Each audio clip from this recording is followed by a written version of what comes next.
আসসালামু আলাইকুম ওয়া রাহমাতুল্লাহি ওয়া বারাকাতুহু ইন্নাল হামদালিল্লাহ ওয়াস সালাতু ওয়াস সালামু আলা রাসূলিল্লাহ ওয়া বা'দ। সুপ্রিয় দর্শক শ্রোতা, কাছে দূরে বিশ্বজুড়ে যে যেখান থেকে যমুনা টেলিভিশন দেখছেন, আপনাদের প্রত্যেককে স্বাগত জানাচ্ছি। আমি মুহাম্মদ হিদায়াতুল্লাহ। শুরু করছি মাহে রমাদানে ইফতারের পূর্ব মুহূর্তে সরাসরি আয়োজন জীবন ঘনিষ্ঠ প্রশ্নোত্তরমূলক আলোচনা ধর্মীয় অনুষ্ঠান রোজার দিনে, প্রেজেন্টেড বাই ঢালাই স্পেশাল সিমেন্ট। প্রিয় দর্শক শ্রোতা, আজকের আলোচনার বিষয় নারীর অধিকার ও মর্যাদায় ইসলাম। ইসলাম নারীদেরকে পুরুষদের মধ্য থেকেই সৃষ্টির সূচনা লগ্নে সৃষ্টি করেছেন, আর তাদেরকে করেছেন অর্ধাঙ্গিনী, কিংবা তাদেরকে বলেছে ইসলাম মর্যাদা দিয়েছে বেটার হাফের। যাদেরকে ইসলাম কবর রচনা থেকে ধরে নিয়ে এসে সম্রাজ্ঞীর আসনে আসন করিয়ে দিয়েছেন, মর্যাদা দিয়েছেন, সেই নারীর কি অধিকার এবং মর্যাদা রয়েছে ইসলাম এই ধর্মে, সেই বিষয়ে ইনশাআল্লাহ তাআলা আজকে আমরা আলোচনা শুনব। এই বিষয়ে আলোচনা উপস্থাপন করবার জন্য স্টুডিওতে আমন্ত্রণ জানিয়েছি একজন বিদগ্ধ ইসলামিক স্কলারকে। পরিচয় করিয়ে দিচ্ছি। আমাদের সাথে আছেন প্রখ্যাত আলিমুদ্দিন, বিশিষ্ট ইসলামিক চিন্তাবিদ হযরত আল্লাম ফদিলাতুশ শেখ মাওলানা মুস্তাফা জামান হাফিজাহুল্লাহ।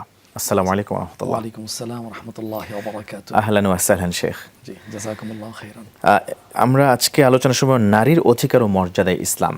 আসলে আমাদের বর্তমান যে সিচুয়েশন, আমাদের সমাজে যা দেখতে পাচ্ছি, যেটা আলোচনা করতেও আমাদের কষ্ট হয়, যে আমাদের নারীদেরকে যে সম্মান ইসলাম দিয়েছে, সেটা আমরা আপনার কাছ থেকে শুনবো। কি মর্যাদা দিয়েছে ইসলাম নারীদের ব্যাপারে, কি কথা বলেছে, কি উক্তি করেছে। কিন্তু সেই নারীদেরকে যেখানে বলা হয়েছে হুন্না লিবাসুল্লাকুম ওয়া আনতুম লিবাসুল্লাহুন্না, নারীরা তোমাদের অর্ধাঙ্গিনী, তোমরা তাদের পোশাক, তারা তোমাদের পোশাক, সেই নারীদেরকে তুচ্ছ তাচ্ছিল্য করা হচ্ছে কোনো কোনো অংশে। সেই নারীদেরকে হেয় প্রতিপন্ন করা হচ্ছে, নারীদেরকে খুঁচিয়ে কোনো কথা বলা হচ্ছে, ইফটিজ করা হচ্ছে। ছোট ছোট কন্যা সন্তান যারা এখনও নারীত্ব পায় নাই, তাদেরকেও ধর্ষণ করা হচ্ছে। ইভেন বাবা কর্তৃকও ছোট্ট মেয়ে সন্তান ধর্ষিতা হচ্ছেন। এছাড়াও নারীদের ইজ্জত আবরু নষ্ট করে বহু ধরনের কথাবার্তা হয়ে থাকে। তাছাড়াও নারীবাদী নামের একটা গ্রুপ বা শ্রেণী আছে, কেউ কেউ যারা নারীদেরকে ভোগ্যপণ্য হিসেবে উপস্থাপন করছে। নারীদের প্রাইভেট কিছু সিক্রেসি তারা মানুষের সামনে তুলে ধরছে গোপন ভিডিও ধারণের মাধ্যমে। ইত্যাকার বিষয়গুলি আপনি যদি আপনার আলোচনায় নিয়ে আসেন, আসলে নারীদেরকে আমরা কিভাবে ট্রিট করার কথা ছিল মুসলিম হিসেবে, আর আমরা করছি কি, এই বিষয়টা একটু। জি, ধন্যবাদ, শুকরান, জাযাকাল্লাহু খাইরান। বিসমিল্লাহ ওয়াসসালাতু ওয়াসসালামু আলা রাসূলিল্লাহ ওয়া আলা আলিহি ওয়া সাহবিহি ওয়া সাল্লামা তাসলিমান কাসীরা। আজকের বিষয়টা খুবই গুরুত্বপূর্ণ এবং সমসাময়িক। প্রথম কথা হচ্ছে, আল্লাহ সুবহানাহু ওয়া তাআলা দুইটা লিঙ্গে মানুষকে সৃষ্টি করেছেন, নর এবং নারী। আজকের পৃথিবী দুইটা ভাগে বিভক্ত হয়ে গেছে, নারীবাদী আর হলো পুরুষতন্ত্রের পক্ষে, পুরুষতান্ত্রিক সমাজ আর নারীবাদী সমাজ। ইসলাম কার পক্ষে? ছোট্ট প্রাসঙ্গিক, এটা কি পুরুষের পক্ষে না নারীবাদীদের পক্ষে? কোরআন কি বলছে? কোরআন বলছে যে ইয়া আইয়ুহান নাস ইন্না খালাকনাকুম মিন যাকারিন ওয়া উনসা। এরপরে সূরা নিসা পঞ্চম পারা হাফিজে কোরআন শরীফের 17তম পৃষ্ঠা আসছে মিন যাকারিন ওয়া উনসা মান আমিলা সালিহান মিন যাকারিন ওয়া উনসা। আল্লাহ তাআলা বলছেন যে এই ইসলামটা তার পক্ষ থেকে যে নাজিল হলো, সেটা নারী পুরুষ উভয়ের জন্য কল্যাণকামী জীবন বিধান, উভয়ের জন্য কল্যাণকামী। সুতরাং আলাদা করে বিভাজন করার, আলাদাভাবে বলার কোনো সুযোগ নেই। আর ইসলামের নারীর মর্যাদা আমরা যদি পিছনের দিকে ফিরে তাকাই, যখন শরিয়ত আসছে, বিশ্বনবী জনাব মুহাম্মদুর রাসূলুল্লাহ সাল্লাল্লাহু আলাইহি ওয়াসাল্লাম যখন আগমন করলেন, তখন নারীর অবস্থা কি ছিল, মেয়ের অবস্থা কি ছিল? কোরআন শরীফে সেই দিকে স্পষ্টভাবে তুলে ধরেছে। সূরা নাহাল 14তম পারা হাফিজে কোরআন শরীফ 12তম পৃষ্ঠায়, যে নারী হিসাবে জন্ম নেওয়া, মেয়ে হিসাবে জন্ম নেওয়া, এটা মানুষ বাঁকা চোখে দেখত, অপমান হিসাবে, কলঙ্ক হিসাবে তারা দেখত। তখন বাবার চেহারাটা কালো হয়ে যেত। আল্লাহ সেই কথাটাই সুন্দরভাবে, সেই চিত্রটাই সুন্দরভাবে তুলে ধরেছেন। ওয়াইদা বুশিরা আহাদুম বিল উনসা যাল্লা ওয়াজহু মুসওয়াদ্দান ওয়া হুয়া কাযীম। যখন মেয়ে সন্তানের জন্মের কথা বলা হতো, তখন চেহারাটা কালো হয়ে যেত, তখন জীবন্ত মাটি চাপা দেওয়া হতো। ওই আসন থেকে বিশ্বনবী জনাব মুহাম্মদ রাসূলুল্লাহ সাল্লাল্লাহু আলাইহি ওয়াসাল্লাম বললেন, শোনো, যদি কারো একটা মেয়ে, দুইটা মেয়ে, তিনটা মেয়ে, তিনটার কথা বলা হয়েছে, যদি হয়, ওই বাবা যদি তাকে যত্ন সহকারে অধিকার পালন করে সুপাত্রস্থ করে, তাহলে আল্লাহ সুবহানাহু ওয়া তাআলা তাকে তিনটা জান্নাত দিবেন। সুবহানাল্লাহ। ওই বসা শ্রোতা সাহাবীদের মধ্যে একজন বাবা ছিলেন যার 3টা কন্যা সন্তান ছিল না, দুইটা মেয়ে ছিল। তিনি আবেগী হয়ে আগ্রহী হয়ে তিনি জিজ্ঞেস করলেন, ওয়াসনাতাইনি ইয়া রাসূলুল্লাহ, কারো যদি 2টা মেয়ে থাকে সেই ক্ষেত্রে কি আপনার শুভ সংবাদ প্রযোজ্য হবে? বললেন না, 2টা মেয়ে হলো, তাহলে 2টার মধ্যে তো একও তো আছে, 1 2 3, তাহলে যার মেয়ে হবে সে ভাগ্যবান, সে মা ভাগ্যবতী। আর আমার বেলায় ছেলের ব্যাপারে কিন্তু বলা হয়নি, সান্ত্বনা দেওয়া হয়েছে। রাসূল ইসলাম তো বলেছিলেন যে আমি কন্যা সন্তানের বাবা। সুবহানাল্লাহ, বিশ্বনবীর মুখ থেকে এই কথা বেরিয়ে আসছে। এরপরে আপনি দেখুন যে কন্যা সন্তানের ব্যাপারে তো বলা হলো, এই কন্যা সন্তানের পরে যখন মা হবে, মায়ের ব্যাপারে কি বলা হয়েছে? বাবার চেয়েও মায়ের মর্যাদা বেশি দিয়েছেন বিশ্বনবী জানাবে মুহাম্মদুর রাসূলুল্লাহ সাল্লাল্লাহু আলাইহি ওয়াসাল্লাম। এক সাহাবী এসে তো জিজ্ঞেস করলেন, মান আহাকুন নাসি বিসহবতি ইয়া রাসূলুল্লাহ, আও কামা ক্বালা আলাইহিস সালাতু ওয়াসসালাম, যে আমার ভালো ব্যবহার পাওয়ার বেশি হকদার কে? তখন তিনি বলেছিলেন উম্মাক। 3বার কথা রিপিট হয়েছে যে তোমার সবচেয়ে ভালো মর্যাদা, ভালো সম্মান, ব্যবহার পাওয়ার অধিকার রাখে মা মা মা। 4র্থবারে গিয়ে বলছেন বাবার কথা, বাবার কথা বলা হয়েছে। তাহলে এই মাকে একজন নারী, এই মাকে একজন মহিলা, কোথায় তার সম্মান উঠানো হয়েছে? তারপর তো এক সাহাবী এসে জিজ্ঞেস করলেন, ইয়া রাসূলুল্লাহ উরিদু আন উজাহিদা ফি সাবিলিল্লাহ, আমি তো আল্লাহর রাস্তায় জিহাদ করতে চাই। রাসূল ইসলামের সঙ্গে সঙ্গে জিহাদের অনুমতি দেননি, শুধু একটা ছোট্ট প্রশ্ন ছড়ে দিয়েছেন। তাকে জিজ্ঞেস করেছেন, আ উম্মুকা হাইয়া, তোমার মা কি জীবিত আছেন, বেঁচে আছেন? বলে হ্যাঁ। বলছেন যে ফাফিহা ফাজাহিদ, যাও ঘরে ওই মায়ের সেবা করে, এর মধ্য দিয়ে তোমার জিহাদ হবে, জান্নাতের পথ সুগম হয়ে যাবে। সুবহানাল্লাহ। তা আর কি মর্যাদার দিতে পারে বলুন? এরপরে রাসূলুল্লাহ সাল্লাল্লাহু আলাইহি ওয়াসাল্লাম শোনালেন বিশ্ববাসীকে, যেটা আজকের পাঠ্য বইতে আছে, ছোট্ট ছোট্ট ভাইয়েরা বোনরা পড়ে, কুইজ প্রতিযোগিতা এগুলো আসে, সেটা হলো আল জান্নাতু তাহতা আকদামিল উম্মাহাত, জান্নাত বেহেশত মায়ের পদতলে, মায়ের খেদমতের মধ্য দিয়ে আছে। আজকের আমি বা পৃথিবীর মানুষ, সেই বিজ্ঞানী হোক, সায়েন্টিস্ট হোক, যে কেউ হোক না কেন, তাকে যদি জান্নাত পেতে হয় তাহলে তাকে কি করতে হবে? ওই মায়ের সেবা করতে হবে, মায়ের সন্তুষ্টি অর্জন করতে হবে। এরপর আপনি দেখুন, নারীকে ঠকানো হয়নি, নারীর শিক্ষার ক্ষেত্রে তাকে পিছিয়ে রাখা হয়নি। কি সম্মান, কি মর্যাদা দেওয়া হয়েছে। কোরআনের প্রথম ওহী, প্রথম বক্তব্য কি ছিল মুহতারাম? নামাজ পড়ো না, রোজা রাখো না, হজ করো না, কোনোটার কথা আসেনি। আসছে প্রথম কথা, ইকরা বিসমি রাব্বিকাল্লাযী খালাক, পড়ো, শেখো, জ্ঞান অর্জন করো তোমার রবের নামে যিনি সৃষ্টি করেছেন।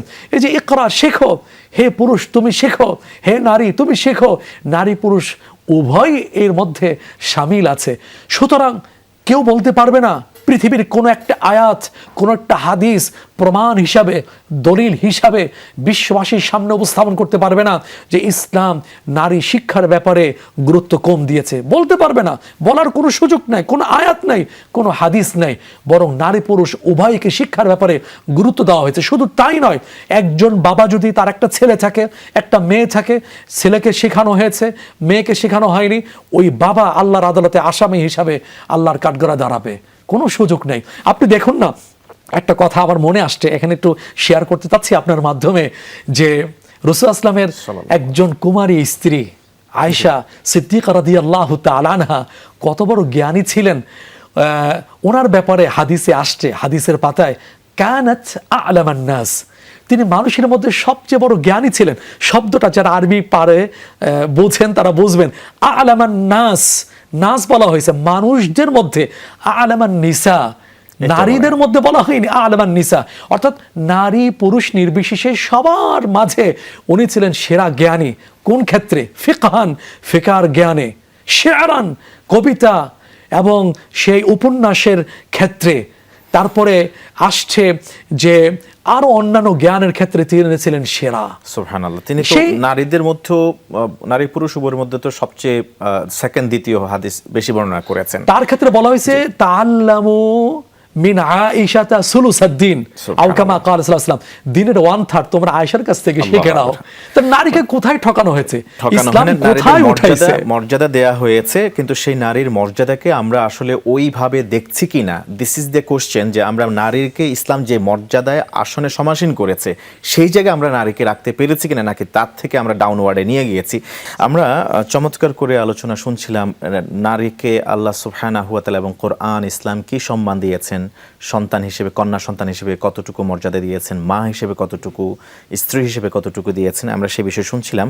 ইসলাম যে সম্মান দিয়েছেন সেই সম্মানকে আমরা মুসলমানগণ আমাদের নারী জাতিকে দেখাতে বা প্রদর্শন করতে পারছি কিনা, নাকি ব্যর্থ হচ্ছি, আর ব্যর্থ হলে এর পেছনে দায় কার, এই বিষয়টি যদি একটু তুলে ধরেন। সুন্দর কথা বলছেন। ইসলাম তো অর্থাৎ কোরআন সুন্নাহ নারীকে, মাতৃজাতিকে তারা সম্মানের আসনে বসিয়েছে।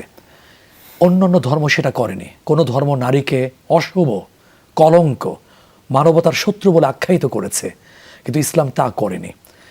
এবং মিরাসের ক্ষেত্রেও নারীকে তাকে যথাযথ ভাগ দিয়েছে, মিরাসের অংশ দেওয়ার ন্যায্য অংশে দিয়েছে। তারপরে অধিকারের কথা বলছেন, অধিকার শুধু মানে অর্থের বেলায় না, কথা বলার অধিকার দিয়েছে। প্রাসঙ্গে একটা কথা বলি, যদি অধিকার শব্দটা আসছে, নারীকে কথা বলারও স্বাধীনতা দেওয়া হয়েছে, অধিকার দেওয়া হয়েছে। তার একটি ঘটনা আমি উল্লেখ করছি, যে মুসলিম জাহানের দ্বিতীয় খলিফা হযরত ওমর ইবনুল খাত্তাব রাদিয়াল্লাহু তাআলা আনহু জুমার খুতবা দিচ্ছেন, ভাষণ দিচ্ছেন। তিনি দেখতে পেলেন নারীদের বিয়েটা মহারণা বেশি হওয়ার কারণে কোনো কোনো ক্ষেত্রে আটকে যাচ্ছে, থেমে যাচ্ছে। উনি ভাষণে বললেন যে তোমরা সর্বোচ্চ 40 দিনের উপরে মহর নিও না, যদি দাবি করো, যদি নাও, তাহলে সেখান থেকে আমি নিয়ে রাষ্ট্রীয় বাইতুল মাল, রাষ্ট্রীয় কোষাগারে আমি জমা দিয়ে দেব। এই কথা বলার পরে একজন নারী, ইসলামিক জ্ঞানে সমৃদ্ধা, তিনি দাঁড়িয়ে বললেন যে আপনি বলছেন যে আপনি এই কথা কোথায় পেলেন, যে আপনাকে অধিকার কে দিল যে আপনার 40 দিনারের মধ্যে সীমাবদ্ধ করা? অথচ আল্লাহ তাআলা বলছেন ওয়াআতিতুম ইহদাহুন্না কিনতারান ফালা তাখুযু মিনহু শাইআ। স্বামী যদি তার স্ত্রীকে যদি অনেক অনেক কিনতারান, অনেক অনেক মহরানা দিয়ে থাকে, ফালা তাখুযু মিনহু শাইআ, তোমরা সেখান থেকে নিতে পারবে না, অধিকার নাই। কোরআনের জ্ঞান ছিল। কাকে বলছেন? ওমর। কে তিনি? উনি প্রধান বিচারপতি, প্রধান সেনাপতি, অর্ধেকটা পৃথিবীর চেয়েও বিস্তৃত বিশাল এলাকার দুর্দণ্ড প্রতাপশালী শাসক ছিলেন। সেই ওমর রাদিয়াল্লাহু আনহু চুপ সেকেলেন। তিনি বললেন আখতা রাজুল ওয়া আসাবাত ইমরা, ওমর ভুল করেছে আর মহিলা ঠিক করেছেন। তো অধিকার তো দিয়েছে। আজকে পারবে কোনো নারী এই কথা বলতে, আর সঠিক জায়গায়, বড় জায়গায় বলতে গিয়ে তিনি কি নিরাপদে ফিরে আসতে পারবেন? প্রশ্ন রাখছি আজকের এই আলোচনায়, এই লাইভে, এই সুযোগে। এখন আজকের কেন নারী নির্যাতিত হচ্ছে, নিগৃহীত হচ্ছে? কারণ কোরআনী সমাজ নাই, ইসলামের বিধানটুকু নাই। আজকের পশ্চিমা সমাজ, সে সমাজের অন্ধ অনুসরণকারী আমরা। আজকের আমরা নারীকে কি করেছি? ইসলাম মায়ের আসনে বসিয়েছে, মেয়ের আসনে বসিয়েছে, এবং তাদের সেবা সন্তুষ্টির ভিত্তিতে জান্নাত লাভের পূর্ব শর্ত আরোপ করা হয়েছে। আজকের পশ্চিমা সভ্যতা, পশ্চিমা বিশ্ব, তাদের অন্ধ অনুকরণে আমরা কি করেছি? নারীকে সেই পণ্য সামগ্রী রূপে আমরা বানিয়েছি, প্রসাধনী বানিয়েছি, মডেল বানিয়েছি, সাবানের আমরা ছবির সাথে, সাবানের সাথে ছবি আমরা যুক্ত করে দিয়েছি। এটা কি স্বাধীনতা? এটাই কি তাদের মর্যাদা? এত দিন দিন আরো ভুলণ্ডিত হচ্ছে। সুতরাং আজকের যদি নারীকে প্রকৃত সম্মান, মর্যাদা দিতে হয়, তাহলে যেতে হবে রাসূলুল্লাহ সাল্লাল্লাহু আলাইহি ওয়াসাল্লামের রেখা যাওয়া সে পদ্ধতির মধ্য দিয়ে। তাহলে নারী যথার্থ সম্মান পাবে, মর্যাদা পাবে। অন্যথায় চিল্লাচিল্লি, স্লোগান, আজকে যারা নারীবাদী তাদের দ্বারা নারীরা নিগৃহীত হচ্ছে। আজকের যারা নারীর অধিকারের পক্ষে স্লোগান দিচ্ছে, দিনের বেলাও স্লোগান দিচ্ছে, মুখের ফেরা বের করছে, রাতের বেলা তাদের দ্বারায় নারীদের অধিকার আরো বেশি লঙ্ঘিত হচ্ছে, তাদের দ্বারায় নারী আরো বেশি নির্যাতিত হচ্ছে। আপনি বলুন, কোন সাহসে, কোন অধিকারে, কোন কোন কারণে আমি নারীকে হেনস্থ করছি? আমি কি এটা চিন্তা করি না যে এই নারী যাকে আমি হেনস্থ করছি আরো বেশি নির্যাতিত হচ্ছে? আপনি বলুন, কোন সাহসে, কোন অধিকারে, কোন কোন কারণে আমি নারীকে হেনস্থ করছি? আমি কি এটা চিন্তা করি না যে এই নারী যাকে আমি হেনস্থ করছি, অপমানিত করছি, লাঞ্ছিত করছি, নিগৃহীত করছি, সে তো কারো না কারো মা, কারো না কারো মেয়ে, কারো না কারো বোন। এটা যদি আমার মায়ের ক্ষেত্রে করা হতো আমার কেমন লাগতো, আমার বোনের ক্ষেত্রে যদি আচরণ করা হতো কেমন লাগতো। ওই যে এক সাহাবী এসে জিজ্ঞেস করলেন, ইয়া রাসূলুল্লাহ, তাদের ভিতরে কোনো তাকাল্লুফ, লৌকিকতা ছিল না। তিনি এসে জিজ্ঞেস করলেন, ইয়া রাসূলুল্লাহ, আমি জিনা করতে চাই, বেবিচার অনুমতি চাইলেন। রাসূল আসলাম স্বভাবসুলভ মুচকে হাসি দিয়ে বললেন, আচ্ছা ঠিক আছে, এই কাজটা যদি কেউ তোমার মায়ের সাথে করতে চায়, তোমার বোনের সাথে করতে চায়, যুক্তি দিয়ে তাকে প্রশ্ন ছুড়ে দিয়ে বুঝালেন। তখন তিনি কোষবদ্ধ তরবারি দিকে হাত দিয়ে বলেন, তার গর্দানটাকে শরীর থেকে আলাদা করে দেব। তা তুমি যার সাথে করতে চাবে সে তো কারো না কারো মা হবে, বোন হবে, মেয়ে হবে। তিনি এই অন্যায় থেকে বিরত থাকলেন। আমি আপনি যদি এই অবস্থান থেকে চিন্তা করি, আখিরাতে ধরা তো আছে, তাহলে দুনিয়ার এই অবস্থা থেকে আমি কিভাবে এই কাজটা করতে পারি, ঘৃণিত কাজটা আমি কি করতে পারি, এটা ভাবলে অবশ্যই ঘৃণ্য কাজ থেকে আমি বেঁচে থাকতে পারবো। আর কোরআনের শিক্ষা, রাসূলের শিক্ষা, সেই সিরাত, সেগুলো আমার সিলেবাসে আনতে হবে, আমার লেসনে নিয়ে আসতে হবে। জাতিকে আমি এভাবে যদি আমি না নিয়ে আসি, শুধু মুখের বুলি আউড়িয়ে আমি এই অবস্থা থেকে উত্তরণ আমি ঘটাতে পারবো না। এটা হয়নি, হবেও না। অনেকে এখন ওই যে পোশাকের দোহাই দিয়ে, পোশাকের বিষয় তো আমরা জানি, সবাই এটা জানি যে পোশাক, তাকওয়ার পোশাক আছে, পোশাক কেমন পরতে হবে, পোশাক পরা এটা জরুরত, এটা আমরা মানি, নিজের জন্য এটা প্রয়োজন, কারণ এটা তো জান্নাতি পোশাক, সেই পোশাক পরিধান করতে হবে। কিন্তু পোশাকের দোহাই দিয়ে কোনো মুসলমানকে অন্য মুসলমানকে আঘাত করতে পারে কিনা, অপমান অপদস্থ করতে পারে না, ইসলাম কিভাবে বলে? আমি ইসলাম যদি বলেন তা আমি একটা কথা বলবো কোরআনের আয়াত দিয়ে। সূরা নূর 18তম পারা, হাফিজে কোরআন শরীফের 12তম পৃষ্ঠা আসছে। আমাকে, আপনাকে, পুরুষকে প্রথমে আল্লাহ তাআলা আদেশ করছেন, কুল্লিল মুমিনিনা ইয়াগুদ্দু মিন আবসারিহিম ওয়া ইয়াহফাযু ফুরুজাহুম। হে রাসূল সাল্লাল্লাহু আলাইহি ওয়াসাল্লাম, আপনি পুরুষদেরকে বলে দিন তারা যেন দৃষ্টি অবনমিত রাখে, লজ্জাস্থান হেফাজত করে। পুরুষকে নির্দেশ দেওয়ার পরে তারপরে নারীদেরকে আল্লাহ তাআলা বলছেন, আপনি এদেরকেও, নারীদেরকেও বলে দিন, ওয়াকুল্লিল মুমিনাতি ইয়াগুদ্দুনা মিন আবসারিহিন্না ওয়া ইয়াহফাযনা ফুরুজাহুন্না। আপনি নারীদেরকেও বলে দিন তারাও যেন দৃষ্টি অবনমিত রাখে, লজ্জাস্থান হেফাজত করে। ওয়ালা ইউবদিনা যিনাতাহুন্না ইল্লা মা যাহারা মিনহা, তাদের সৌন্দর্য শোভা যেন প্রকাশ না করে। এটা তো কোনো হুজুরের কথা না, কোনো পীর সাহেবের কথা না, কোনো ইমাম সাহেবের কথা না। এটা হলেন এই কথা হচ্ছে রব্বুস সামাওয়াতি ওয়াল আরদ, আসমান জমিনের মালিক সর্বশক্তিমান আল্লাহ সুবহানাহু ওয়া তাআলার কথা। সুতরাং এই অবস্থা থেকে যদি বাঁচতে হয়, তাদের যদি নির্যাতন, নিগৃহীত হওয়া থেকে যদি রক্ষা পেতে হয়, আমি দুইটা শব্দ আমি এখানে বলবো আমার ছোট্ট অবস্থান থেকে, সামান্য সীমাবদ্ধ জ্ঞান থেকে। সেটা হলো যে দর্শন ছোট দর্শন যদি হেফাজত করা হয় তাহলে দর্শন থেকে রক্ষা পাবে বড় ধ। আবার বলছি, রিপিট করছি, দর্শন ছোট এই দর্শন যদি হেফাজত করা হয় তাহলে ধর্ষণ বড় ধ থেকে রক্ষা পাবে। আল্লাহ আমাদেরকে বুঝে আমল করার তৌফিক দান করুন। জাযাকাল্লাহু খায়রান। প্রিয় দর্শক শ্রোতা, ইয়েমেনের সানা থেকে হাজরামাউত যেতে সময় লাগতো 5 দিন। তখন একজন নারী বিনা দ্বিধায়, বিনা সংকোচে একাকী রাস্তা ভ্রমণ করত, কেউ কারো দিকে তাকাতো না, রাস্তাকে দেখা হতো না।